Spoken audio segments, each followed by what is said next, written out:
Ehi, dico a te, vuoi un apparecchio acustico a costo zero? Acustica Friulana, via Visinale 16, Muzzana del Turniano, Udine. Telefono 334 27 67 731. Test dell'udito direttamente a domicilio, semplice e veloce. Pagamenti su misura. Non aspettare di non sentire. Campagna di prevenzione dei problemi uditivi. Acustica Friulana. Test dell'udito direttamente a domicilio, semplice e veloce. Un'occasione da non perdere.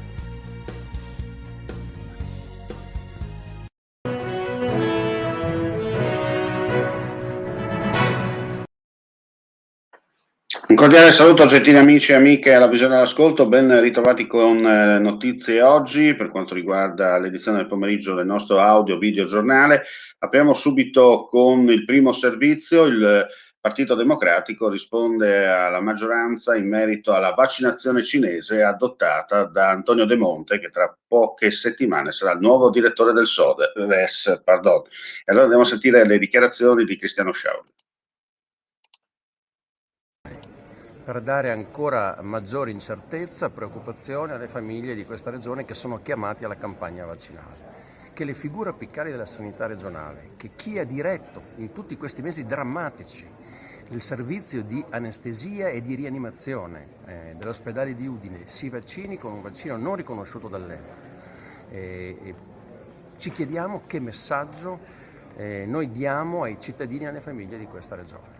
Non stiamo raggiungendo gli obiettivi che ci avevamo dati con la campagna vaccinale. Nella fascia 60-69 siamo penultimi in Italia come vaccinazioni e questo è l'ennesimo messaggio sbagliato che diamo ai nostri cittadini. Io chiedo all'assessore, chiedo al Presidente Fedriga di intervenire. Ognuno è libero di fare le proprie scelte, però mi chiedo, forse tutti i cittadini vorrebbero essere liberi a questo punto a scegliere il vaccino ed è un messaggio che non possiamo dare loro e soprattutto mi chiedo come possiamo chiedere alle famiglie di essere responsabili, di vaccinarsi e magari di arrivare preparati anche con i loro figli alla riapertura della scuola se le figure apicali della sanità di questa regione danno questi esempi. E adesso parliamo della manifestazione della Coldiretti che si è svolta oggi, quella principale a Trieste, allora il servizio. La Regione ha notificato a ISPRA un'importante modifica al piano di controllo dei cinghiali. Di cosa si tratta?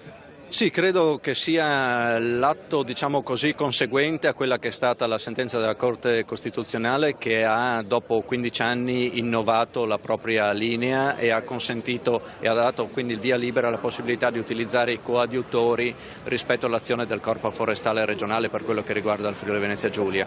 Quindi potremo utilizzare soggetti diversi, che principalmente sono i cacciatori, con delle formazioni specifiche, ma questo amplierà di molto la disponibilità anche di operatività sul territorio. Nel contempo abbiamo anche richiesto che l'attività svolta, questa già oggi, dagli agricoltori in possesso di licenza di caccia, possa avvenire anche sui terreni limitrofi a quelli di proprietà e andando a valutare la necessità dell'intervento sulla base anche della storicità dei danni e non solo in attualità di danno.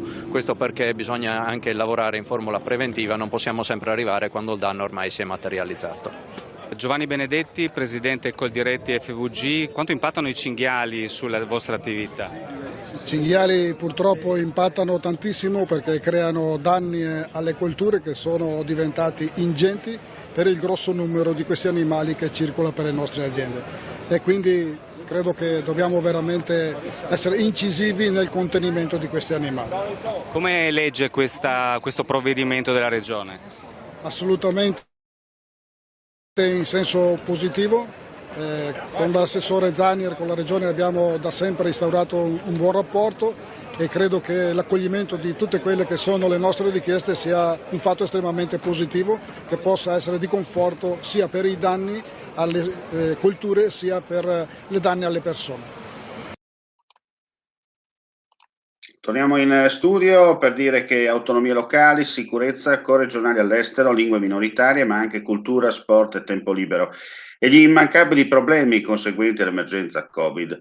Questi macro settori dell'assestamento di bilancio 2021-23 contenuti negli articoli 9 e 6 del disegno di legge 141 e all'attenzione della quinta commissione consiliare che il suo presidente Diego Bernardis della Lega, che vedete nella foto, ha portato a votare a favore da parte del centrodestra, mentre i consiglieri delle opposizioni anche questa volta, mantenendo fede a quanto annunciato già nei giorni scorsi con le sedute delle altre commissioni di merito, hanno deciso di non esprimersi.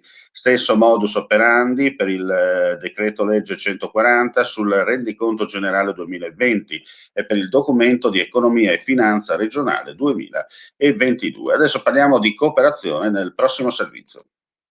Il professor Rosoleno oggi ha ribadito il ruolo della cooperazione e soprattutto la qualità del lavoro offerto dalle cooperative. Qualità del lavoro che deve essere garantita in un percorso di verifica e controllo da parte della pubblica amministrazione e di collaborazione da parte del mondo della cooperazione rispetto a tutti i diritti dei lavoratori. Ho ribadito che il lavoro indipendente, il lavoro autonomo, la creazione di cooperative è sicuramente uno dei modi per uscire da questi difficili mesi in cui abbiamo perso dei posti di lavoro, e ho ringraziato ovviamente la cooperazione per il lavoro che svolge nell'ambito dei servizi per il territorio. La difficoltà di questi mesi in una regione che però ha retto l'urto soprattutto della disoccupazione.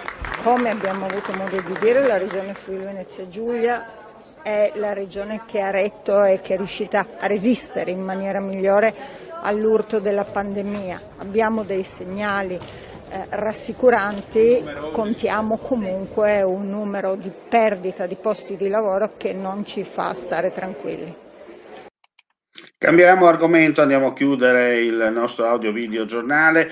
7,5 milioni di euro in favore delle case di riposo, 5 milioni per azioni di contrasto al Covid-19, 1,5 milioni destinati ai servizi socio-assistenziali e socio-educativi gestiti dai comuni, 1 milione per il trattamento dei tumori cerebrali. Sono queste alcune delle misure approvate oggi nel corso di una seduta straordinaria della Giunta regionale, convocata per approvare un primo pacchetto di emendamenti all'assembramento di bilancio per gli anni 2021-23. In un momento straordinariamente difficile come quello che stiamo vivendo a causa della pandemia, sono necessari interventi importanti in grado di accelerare lo sviluppo economico della regione, lo sottolinea l'assessore alle finanze Barbara Zilli, che vedete nella foto. Si tratta sia di nuovi finanziamenti sia di poste ottenute grazie a una oculata gestione delle risorse della regione Friuli Venezia Giulia. E con questa notizia chiudiamo qui questa pagina del pomeriggio, chiaramente tutti gli aggiornamenti sul nostro sito www.friulitv.net. Grazie come sempre per la visione e l'ascolto e buon pomeriggio a tutti. Vuoi assaggiare una birra dove al suo interno scopri la specialità tipica friulana? Lumi Beer, il prodotto ricavato in 20 ettari di terreno coltivato orzodistico, biodiversità, performance ambientale. Lumi Beer nelle sue 5 versioni disponibili, 4 per consumo veloce e dissetante e la versione Magnum per intenditori. Lumi Beer si abbina a qualsiasi palato. Lumi Beer è un prodotto esclusivo Azienda Agricola Pancera, il buon seme, i buoni frutti.